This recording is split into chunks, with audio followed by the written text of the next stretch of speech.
मेष राशि वाले मेरे मित्रों, आप सभी का बहुत बहुत स्वागत है मेष मंथन भिंड यूट्यूब चैनल में।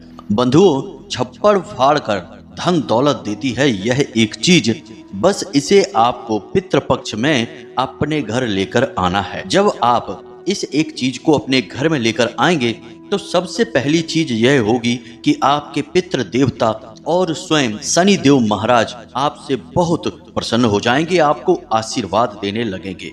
और इसके बाद माता लक्ष्मी और कुबेर जी आपसे बेहद प्रसन्न होकर आपको आशीर्वाद देंगे। जी हाँ बंधुओं, इस एक चीज में इतनी अधिक शक्ति है कि यह दुनिया की हर एक खुशी को आपके कदमों में लाकर पटक सकता है। बस इसे आपको पूरे विधि विधान के साथ इस पूरे पितृपक्ष में अपने घर में लाकर रख लेना है और फिर चमत्कार होते हुए अपनी आंखों से खुद देखना है। याद रखना कि वर्ष में एक बार यह अवसर प्राप्त होता है और अब समय आ गया है कि यह सुनहरा अवसर आपके जीवन में आ रहा है पितृपक्ष के रूप में। अब इसका आपको पूरा लाभ लेना है, गलती से भी कोई गलती नहीं करना है और कुछ ऐसे चमत्कारी और शक्तिशाली उपाय कर डालने हैं जिससे जीवन रातों रात बदल जाता है।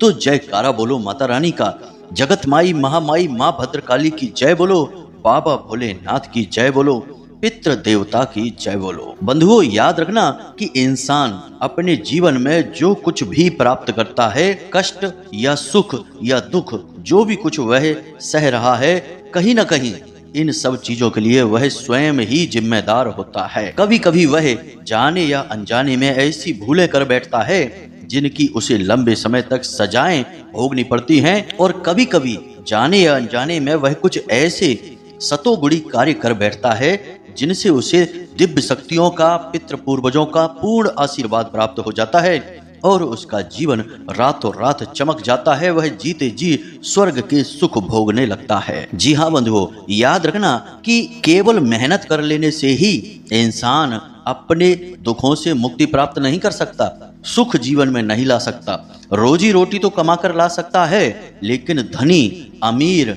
और बड़ा आदमी नहीं बन सकता है। इसके लिए देवी देवताओं की कृपा की आवश्यकता होती है।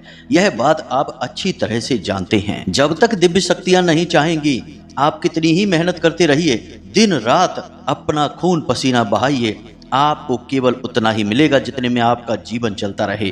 कभी भी आप अपने जीवन में ना तो पैसे को बचा पाएंगे, ना ही रोक पाएंगे और ना ही अपने मन के अनुसार उसे खर्च कर पाएंगे। इसीलिए जब भी कोई आपसे यह कहे कि मेहनत करने से इंसान कामयाब हो जाता है, अमीर हो जाता है, बड़ा आदमी बन जाता है, तो असल में वह इंसान आपको आधी बात ही बता रहा है।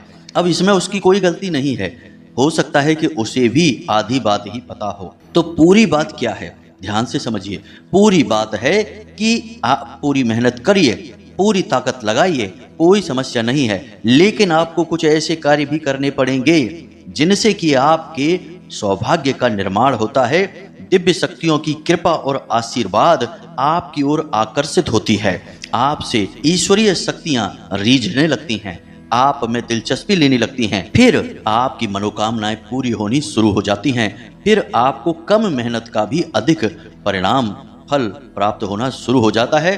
तभी शुरुआत होती है इंसान के कामयाब होने की सफलता की कहानी। जी हाँ बंधुओं, और ये जो बातें हम आपको बता रहे हैं, आप इन बातों को सुन रहे हैं और मन में विचार कर रहे हैं कि बात तो कुछ हद तक ठीक लग रही है। जब तक भगवान नहीं चाहेंगे तब तक कोई आदमी कामयाब नहीं हो सकता है। बस जीवन तो जैसे तैसे गुजारता रहेगा, लेकिन वह जीवन नहीं मिलेगा जिसका सपना वह हमेशा से देखता रहा है, यानी कि एक सुखी संसार, एक स्वर्गमयी जीवन। लेकिन अब आपके मन में यह प्रश्न भी उठ रहा है कि आखिर भगवान की कृपा कैसे प्राप्त करें, क्योंकि पूजा पाठ की यदि बात की जाए, उपायों की बात की जाए, तो वह तो आप करते रहते हैं।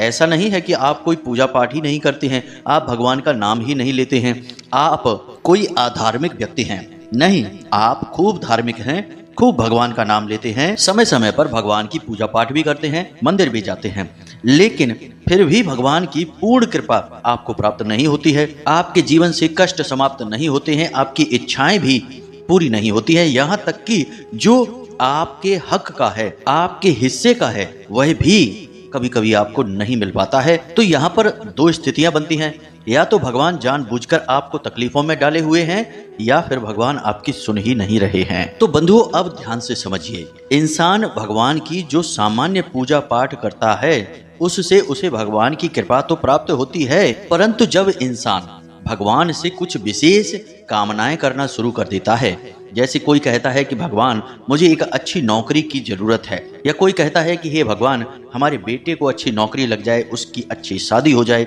या फिर कोई कहता है कि भगवान हम कर्जे से बहुत परेशान हैं, किसी भी तरह से इस कर्जे से हमें मुक्ति प्राप्त हो जाए। तो ये हमारी जो विशेष कामनाएं हैं, इन कामनाओं की पूर्ति के लिए हमें भगवान के प्रति कुछ विशेष अनुष्ठान करने पड़ते हैं। सामान्य पूजा पाठ तो भगवान का केवल धन्यवाद मात्र है कि आपने इतना सुंदर संसार बनाया और इस संसार में हमें भेजा और हमें एक स्वस्थ शरीर दिया और इस संसार को भोगने के काबिल बनाया।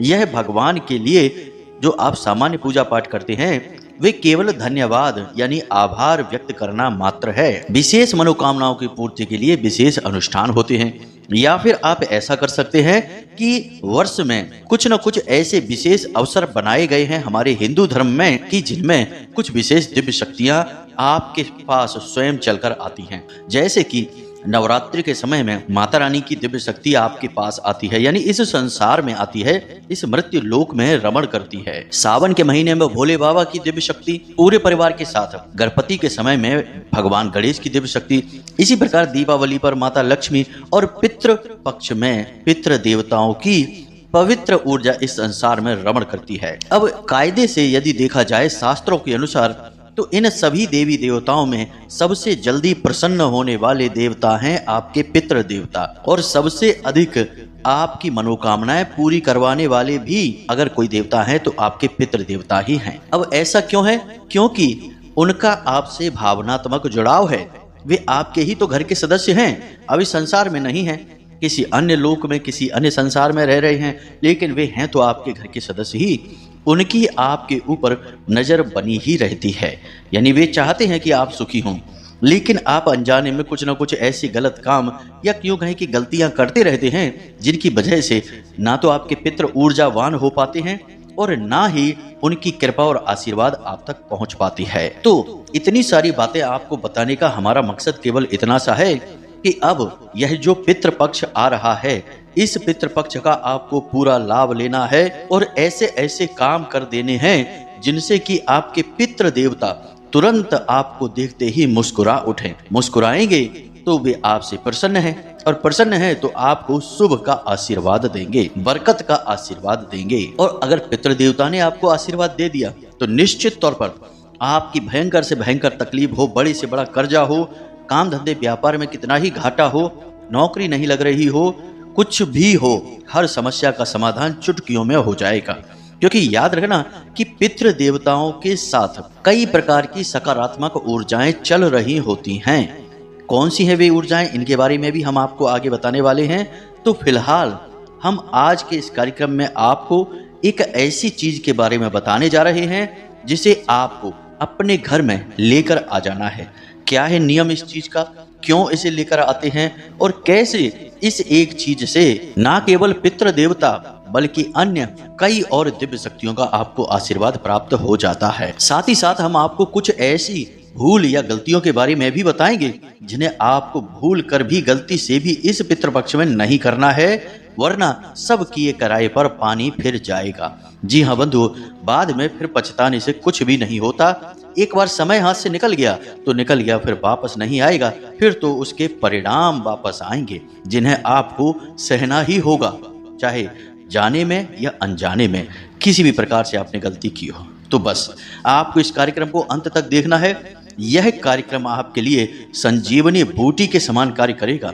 जी हाँ बंधु, आपकी हर एक तकलीफ को समाप्त करने के लिए और निष्प्राण हुए इस जीवन में एक नई जान फूंकने के लिए बहुत मेहनत से हमने इस कार्यक्रम को आपके लिए तैयार किया है और बिल्कुल समय से हम आपको यह दे रहे हैं। और यह सब कुछ कैसे हो पा रहा है? माता भद्रकाली की कृपा और आशीर्वाद से। हम तो यहाँ तक कहेंगे कि माता रानी की आपके ऊपर विशेष कृपा है, तभी आपने इस कार्यक्रम को देखने का निर्णय लिया है, इसे चुना है और अब आप इसे देख रहे हैं। तो बस इसे अंत तक देखते रहिए, कुछ समय ज्ञान के लिए दीजिए, फिर यह ज्ञान आपको लंबे समय तक सुख देगा। जी हाँ बंधुओं, तो चलिए उम्मीद करते हैं हम कि आप इस कार्यक्रम को अंत तक अवश्य देखेंगे। हमारी मेहनत तभी सफल हो पाएगी जब आप इससे कुछ लाभ ले पाएंगे। तो आज के इस विशेष कार्यक्रम की शुरुआत करते हैं, पर माता रानी को आभार तो व्यक्त करेंगे ही। बिना उनका याद किए कोई भी कार्य शुभ हो ही नहीं सकता है, यह हमारा अपना अनुभव है। तो चलिए जल्दी से कमेंट में लिखिए, जय माँ भद्रकाली कृपा करो। एक बार नहीं 3 बार लिखना। साथ ही साथ जय पितृ देवता कृपा करो, यह भी अवश्य लिख देना, क्योंकि पितृ देवता तो अब आपके ऊपर कृपा करने वाले हैं ही, हमें इसका पूरा विश्वास है। इसी के साथ साथ बंधुओं, यदि आप इस चैनल कार्यक्रम पर पहली बार आए हैं तो आप इसे चैनल को सब्सक्राइब अवश्य कर लेना। बगल में जो सब्सक्राइब का बटन है उसे अभी इसी समय दबा दो।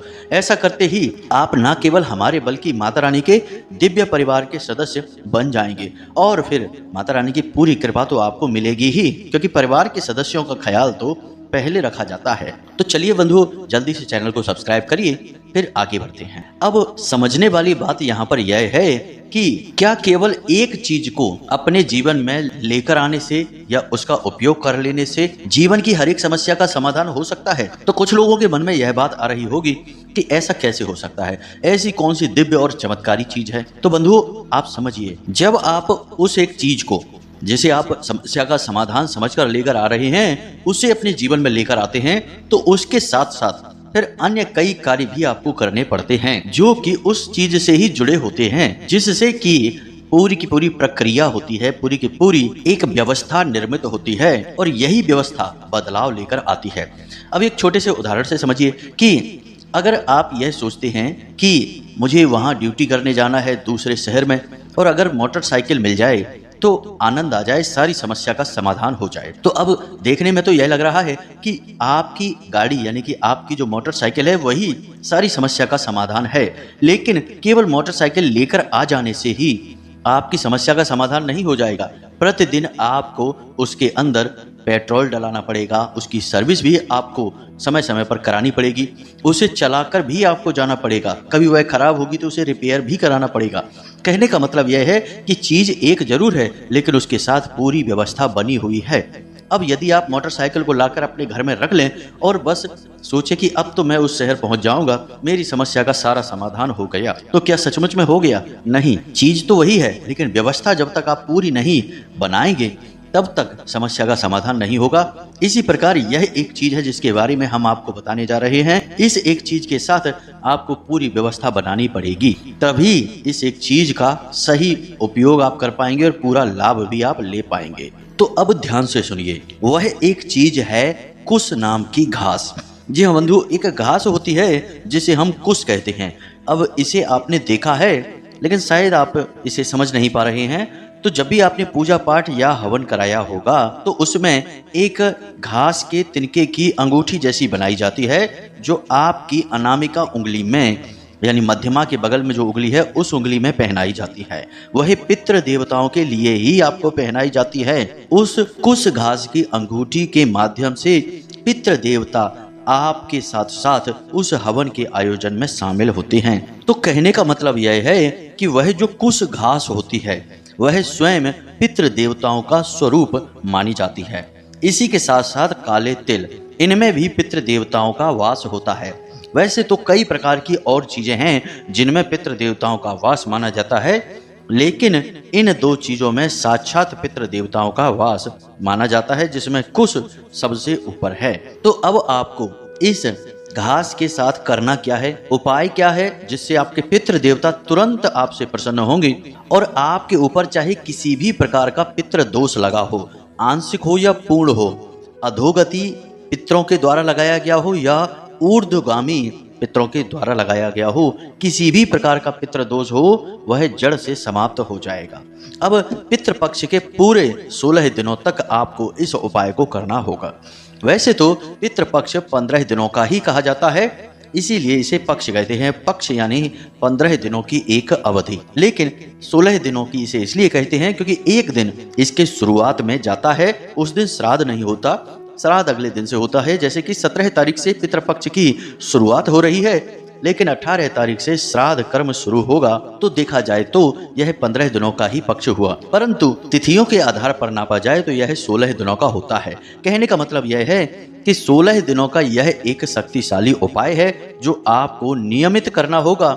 16 दिनों की मेहनत आपकी रंग लाएगी और जैसे ही आप इस उपाय को करना शुरू करेंगे, हम आपको यकीन दिलाते हैं कि अगले ही दिन से आपको जीवन में परिवर्तन महसूस होने लगेगा। कौन से परिवर्तन होंगे वे भी हम आपको बताते हैं, लेकिन पहले आप इस उपाय को समझ लीजिए और कुछ जरूरी सावधानियां हैं उन्हें भी समझ लीजिए। तो पितृपक्ष प्रारंभ होने से पहले ही आपको कुश घास बाजार से लेकर आनी है। किसी भी पंसारी की दुकान पर आपको यह आसानी से प्राप्त हो जाएगी। तो कुश घास आपको लेकर आनी है। जो गांव में रहने वाले लोग हैं उन्हें तो आसानी से मिल जाएगी, यह गांव में कई जगह पर लगी रहती है। अब आपको इस कुश घास के 7 तिनके एकत्रित करने हैं और एक इसका बंडल जैसा बनाना है। जी हाँ बंधुओं, जैसे बंडल आपने देखा होगा। अब इस बंडल को बनाने के लिए आप सफेद रंग के धागे का प्रयोग करेंगे। यानी आपने करना यह है कि 7 तिनके लिए आपने उन्हें एक जगह रखा और उसके ऊपर आपने सफेद रंग का धागा लपेट दिया। सफेद रंग पितरों को बहुत अधिक प्रिय होता है और आपने इस तरह एक बंडल बना लिया है। इस तरह आपको 16 बंडल बनाने हैं और इन 16 बंडलों को आपको गंगा जल छिड़क कर शुद्ध कर लेना है, पवित्र कर देना है और उसके बाद इन्हें अपने घर के पूजा घर में स्थापित कर देना है। अब आपके पूजा घर में भगवान श्री हरि विष्णु की, प्रभु श्री राम की, भगवान श्री कृष्ण की या फिर माता लक्ष्मी के साथ भगवान नारायण की कोई तस्वीर है तो उस तस्वीर के पैरों के पास आपको इसे रखना है। पितरों के देवता भगवान श्री हरि विष्णु माने जाते हैं, वही उनके अधिपति हैं। लेकिन चतुर्मास के इन दिनों में श्री हरि विष्णु योग निद्रा में होते हैं, तो ऐसी अवस्था में पितरों का संचालन या यूं कहें कि पितरों के अधिपति भोले बाबा बन जाते हैं। तो आपका यह उपाय भी भोले बाबा के मंदिर में ही जाकर होगा। अब क्या करना है आपको ध्यान से समझिए। जब पितृपक्ष का पहला दिन प्रारंभ हो तो आपको 1 लोटा जल लेकर और एक यह घास का यानी कुश घास का तिनका लेकर भोले बाबा के मंदिर पहुंचना है। जल में आपको थोड़े से चावल साबुत होने चाहिए, खंडित नहीं होने चाहिए। साथ ही थोड़े से काले तिल डालकर उस लोटे में आपको घर से ही पानी लेकर जाना है और एक घास का तिनका भी अपने साथ लेकर जाना है। अब आपको जाकर भोले बाबा को यह जल समर्पित कर देना है। इसी के साथ साथ घास का यह जो तिनका है इसे भी आपको भोले बाबा के शिवलिंग के ऊपर रख देना है। अब आपको वहीं पर बैठकर एक गाय के घी का दीपक जलाना है और कुछ समय तक वहां पर बैठकर इस मंत्र का उच्चारण करना है। यह आपके संपूर्ण पितृ देवताओं को समर्पित मंत्र है और इस मंत्र से पितृ देवताओं की तकलीफें शांत होती हैं और वे ऊर्जावान बनते हैं। मंत्र क्या है ध्यान से सुनिए, आपके मोबाइल की स्क्रीन पर भी यह मंत्र दिखाई देगा। मंत्र है ओम श्री सर्व पितृ देवताभ्यो नमो नमः। मंत्र सरल ही है, आसानी से आपको याद हो जाएगा। फिर से सुनिए, ओम श्री सर्व पितृ देवताभ्यो नमो नमः। इस मंत्र का आपको वहां बैठकर जाप करना है। माला लेने की आवश्यकता नहीं है, संख्या गिनती की कोई जरूरत नहीं है। जब तक आपका दीपक जल रहा है वहां पर, तब तक आपको बैठकर इस मंत्र का मन ही मन उच्चारण करना है। मौखिक नहीं करना है, मानसिक जाप करना है। साथ ही साथ भोले बाबा से आप यह प्रार्थना भी करेंगे कि हे प्रभु, हमारे पितृ देवता जहां भी हैं, जैसे भी हैं, वे सकुशल रहें, उनके ऊपर आपकी कृपा बनी रहे, साथ ही साथ वे हमेशा ऊर्जावान भी बने रहें। आपको ऐसी प्रार्थना भी भोलेनाथ से करनी है। इसके बाद जब आपका दीपक शांत हो जाए तो आपको वहां से उठ जाना है और वह जो कुश का एक बंडल आपने बनाया था उसे वहीं शिवलिंग के ऊपर रखा छोड़कर वहां से चले आना है। याद रखना कि भोले बाबा के मंदिर से कभी खाली हाथ नहीं आया जाता है। तो उस लोटे में जो जलाधारी से जल गिर रहा है भोले बाबा के, उस जल को आपको लोटे में थोड़ा सा डाल लेना है और उसे लेकर अपने घर में आ जाना है और उस जल को अपने पूरे घर में थोड़ा थोड़ा छिड़क देना है। मुख्य दरवाजे से लेकर घर के हर एक कोने में हर जगह उसे छिड़क देना है। बस यह देखना है कि तुलसी मैया से उस जल को आपको दूर रखना है। तुलसी माता के ऊपर वह जल मत छिड़क देना, वरना आपको पाप लग जाएगा। यह आपकी प्रक्रिया पूरी हो चुकी है। अब यही क्रिया आपको प्रतिदिन करनी है। संपूर्ण पितृपक्ष में आपको 16 बंडल बनाने हैं और प्रतिदिन का एक बंडल है, यानी रोज एक बंडल लेकर जाएंगे, भोले बाबा को समर्पित करेंगे और उनसे इस प्रकार से प्रार्थना करेंगे। बस बहुत ही सरल क्रिया है, कोई कठिनाई ही नहीं है, लेकिन यह क्रिया शक्तिशाली बहुत है। देखिए, आप जीवन भर पूरे वर्ष भर अपने काम को मनवाने के लिए, अपनी इच्छाओं को पूरी करने के लिए कामनाओं हेतु भगवान के मंदिर तो जाते ही हैं, उनसे प्रार्थनाएं तो करते ही हैं, लेकिन यह जो पितृपक्ष है, इस पूरे पितृपक्ष में आप अपने पितरों के लिए प्रार्थनाएं करेंगे। और जब आप पितरों के लिए प्रार्थनाएं करेंगे तो आपके पितर बहुत शक्तिशाली, बहुत ऊर्जावान होंगे। जब आप अपने पितरों को ऊर्जावान बनाएंगे तो आपके पास ही वह ऊर्जा लौट कर आने वाली है, क्योंकि आपके पितृ फिर आपको बरकत का आशीर्वाद देंगे, खुशियों का आशीर्वाद देंगे और वह पूरी ऊर्जा आपके पास ही लौट कर आएगी, लेकिन और अधिक शक्तिशाली बनकर। याद रखना कि आपके पितृ पूर्वज आपके प्रथम देवता हैं, आपके घर के सबसे बड़े रक्षक और सहायक भी हैं। उनके पास जितनी अधिक शक्ति है आपके जीवन को बदलने के लिए, उतनी शक्ति किसी अन्य देवी देवता के पास नहीं है। इसलिए पितरों को आपको शक्तिशाली बनाना ही पड़ेगा। अब यहाँ पर समस्या यह है कि आपके पितर आपके द्वारा किए गए कार्यों से ही ऊर्जा ग्रहण करते हैं। अब आप इस उपाय को कर रहे हैं और आपके ऊपर इस उपाय का कोई फल भी मिल रहा है, कोई आपको लाभ हो रहा है, यह आप कैसे जानेंगे? तो इसके कुछ छोटे छोटे संकेत हैं, उन्हें आप ध्यान से समझिए। सबसे पहला संकेत कि आपका कोई अटका हुआ काम था, आप पहले दूसरे दिन ही इस उपाय को करेंगे तो दूसरे या तीसरे दिन से ही आपको यह संकेत मिलेगा कि आप जिस काम के लिए बहुत लंबे समय से इंतजार कर रहे थे वह काम आपका बन जाएगा। कोई अटका हुआ काम था, वह काम बन जाएगा, उसमें गति आ जाएगी। कोई इंसान, कोई आदमी आपके कार्य में रोड़े अटका रहा था या आपके लिए रुकावट का कार्य कर रहा था तो वह हट जाएगा। आपका शरीर जो भारीपन रहता था, थकावट रहती थी, सुस्ती और तनाव रहता था, वह भी हल्का हो जाएगा, शांत मन हो जाएगा आपका, और सिर में जो भारीपन सा रहता था वह भी कम हो जाएगा, हल्का हो जाएगा। कहने का मतलब यह है कि आपके ऊपर मानसिक और आध्यात्मिक जो दबाव है वह कम होने लगेगा और जीवन में सरलता आने लगेगी। पैसे आपके कहीं पर अटके पड़े थे, किसी ने उधार ले लिए थे, किसी काम में अटक गए थे, वे पैसे आपको वापस मिलना शुरू हो जाएंगे।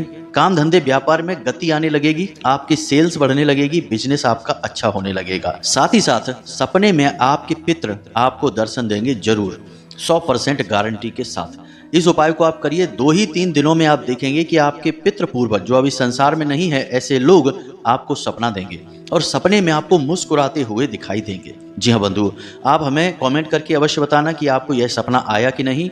हमने अब तक जिनको इस उपाय को बताया था उन्होंने तो हमें यही कहा कि हमारे तो पितृ पूर्वज हमें सपनों में जरूर दिखाई दिए। इसी के साथ साथ आपको भोले बाबा के दर्शन हो सकते हैं सपने में, त्रिशूल के दर्शन हो सकते हैं, शिवलिंग के दर्शन हो सकते हैं, किसी मंदिर के शिखर के दर्शन हो सकते हैं। यानी कि इन सारे संकेतों से आपको पता लग गया कि आपका यह उपाय कार्य कर रहा है। अब कुछ जरूरी सावधानियां हैं, इन्हें भी ध्यान से समझ लो कि पितृपक्ष के दौरान आपको शराब, जुआ या कोई भी अनैतिक कार्य, सट्टेबाजी का कार्य नहीं करना है, ब्याज का काम आपको नहीं करना है, दलाली का काम आपको नहीं करना है, किसी से झूठ बोलकर पैसे कमाने की कोशिश नहीं करना है, किसी का भी हक मारने की कोशिश ना करें, किसी बड़े बुजुर्ग का भूल कर भी अपमान ना करें, साथ ही साथ किसी महिला का भी अपमान ना करें। इसी के साथ साथ पूरे पितृपक्ष में जितना हो सके उतना साधारण भोजन खाएं, तामसिक भोजन ना खाएं, ज्यादा मिर्ची मसाले वाला भोजन ना खाएं और हो सके तो पूरे पितृपक्ष में ब्रह्मचर्य का पालन भी करें। यह बहुत जरूरी है। छोटी छोटी बातें हैं लेकिन इनके प्रभाव बहुत बड़े हैं। इनके प्रभाव आप महसूस तभी कर पाएंगे जब आप इन बातों को मानेंगे। कुछ ऐसी चीजें हैं जो आपको पितृपक्ष में नहीं खानी है, जैसे कि चावल नहीं खाना है, बैगन नहीं खाना है, लहसुन और प्याज का सेवन नहीं करना है, मशरूम भी आपको नहीं खाना है। ये सामान्य सी चीजें हैं, लोग अक्सर इन्हें खाते हैं, आपको नहीं खाना है। पितृपक्ष के दौरान आप अपने बाल भी ना कटवाएं, नाखून भी ना काटें और दाढ़ी भी ना कटवाएं। बस इतने से कार्य आप करिए। अब देखिए कि आपके जीवन में कैसे चमत्कारी बदलाव होते हैं। इस उपाय को आप करना जरूर, हमारे कहने से करिए और आपको इसके परिणाम जब प्राप्त हो तो हमें बताना जरूर, क्योंकि हमें भी बड़ी उत्सुकता है। हम जानते तो हैं कि यह उपाय कार्य करेगा 100%, लेकिन हम आपकी तरफ से जानना चाहते हैं, आपके मुख से सुनना चाहते हैं कि आपके जीवन में बदलाव आया कि नहीं। हमें इंतजार रहेगा इसका। तो चलिए बंधुओं, इसी के साथ साथ आज की इस कार्यक्रम को समाप्त करते हैं। अब यदि कोई प्रश्न आपके मन में उठे तो आप कमेंट करके पूछ सकते हैं या फिर डिस्क्रिप्शन में दिए गए व्हाट्सएप नंबर पर मैसेज करके भी पूछ सकते हैं। तो बस अंत में आपसे हमारा बस यही कहना है कि हमेशा हंसते रहिए, मुस्कुराते रहिए, ईश्वर को हमेशा धन्यवाद दीजिए जो भी कुछ है आपके पास उस सब के लिए, और दिन में एक बार मंदिर जरूर हो आइए, इससे आपका आत्मिक उद्धार होगा। तो प्रेम से बोलिए जय माई की, जय मां भद्रकाली। माता रानी आपका कल्याण करेंगी। धन्यवाद।